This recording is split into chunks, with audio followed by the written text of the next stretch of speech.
అస్సలాముఅలైకుం guys, welcome back to my channel. ఈరోజు మన recipe వచ్చేసి నూనె వంకాయ అండి. మా స్టైల్లో ఎలా చేస్తామో చూసేయండి. చాలా సింపుల్ ప్రాసెస్ అండి, ఏం లేదు. ఫస్ట్ వంకాయల్ని కోసుకొని ఉప్పు, కారం, పసుపు వేసి స్టఫ్ చేసి పెట్టుకోవాలి. ఎందుకనంటే లోపల ఉప్పు, కారం బాగా పట్టాలి అనేసి మమ్మీ ఇలా చేస్తుంది. తర్వాత బాండీలో ఆయిల్ వేసుకోవాలి.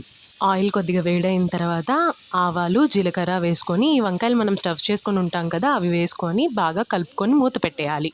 మూత పెట్టిన కొద్దిసేపటికి లిడ్ తీసుకొని వంకాయలు ఉడకాయా లేదో ఇక్కడ నేను పైన చూపిస్తున్న విధంగా చూసుకోవాలి. చూసుకున్న తర్వాత నెమ్మదిగా వేరే సైడ్కి టర్న్ చేసుకోవాలి. మా మమ్మీ ఇక్కడ ఎలా చేస్తుందో అలాగే టర్న్ చేసుకోండి.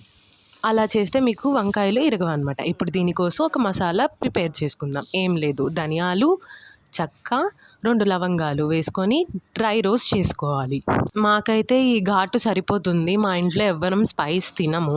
మీకు కావాలిస్తే ఇంకో 2 లవంగాలు ఎక్కువ వేసుకోవచ్చు. ఇప్పుడు మిక్సీలో వేసుకొని దీన్ని పౌడర్ చేసుకోవాలి. పౌడర్ చేసుకున్న తర్వాత తెల్లగడ్డలు కూడా వేసుకొని పౌడర్ చేసుకొని ఈ పౌడర్ని మెత్తగా అయిపోయి ఉంటాయి కదా వంకాయలు, ఆ వంకాయల్లో వేసుకోవాలి. తర్వాత కరివేపాకు కూడా వేసుకొని బాగా మిక్స్ చేసుకోవాలి అన్నాను కదా అని చెప్పేసి ఎట్లా పడితే అట్లా మిక్స్ చేసుకోవద్దు. మా మమ్మీ ఎలా చూపిస్తుందో అలాగే టర్న్ చేసుకొని మిక్స్ చేసుకోండి. చాలా బాగుంటుంది, చాలా టేస్టీగా ఉంటుంది. ఒకసారి ఇట్లా ట్రై చేయండి అండ్ మీ ఇంట్లో ఎలా చేస్తారో నాకు కామెంట్ చేయండి.